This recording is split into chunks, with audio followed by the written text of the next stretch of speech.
જેની હતી દહેશત હવે તે પુરાયા છે પાંજરે। વન વિભાગના પાંજરામાં પુરાઈ ગયા છે 5 દીપડા।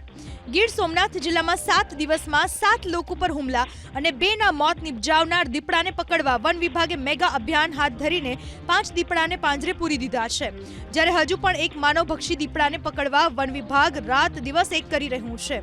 વન વિભાગની ટીમે તાલાલાના ગીર વિઠ્ઠલપુર, રાયડી, ફરેડા, ગીર ગઢડાના કોદિયા ગામેથી માનવભક્ષી દીપડાને પાંજરે પૂરી દીધા છે, જ્યારે એક દીપડો ઉના મિલમાંથી પાંજરે પૂરાયો છે। જો કે હજુ સુધી સૂત્રાપાડાના સોડાજ ગામે બાળક પર હુમલો કરનાર દીપડો ઝડપાયો નથી।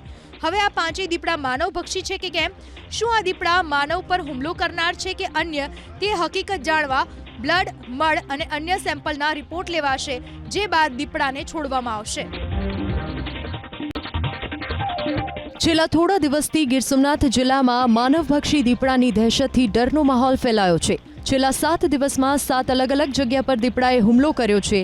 દિવસે ને દિવસે વધતી જઈ રહેલા દીપડાના હુમલાની આ જ ઘટનાને લઈને ભારતીય કિસાન સંઘ રોષે ભરાયો છે।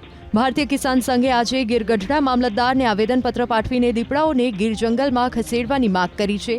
એટલું જ નહીં, જો આવું નહીં થાય તો ખેડૂતોને પોતાના રક્ષણ માટે હથિયારો આપવામાં આવે, જેથી માનવ જીવ બચાવી શકાય તેવી પણ માંગ કરી।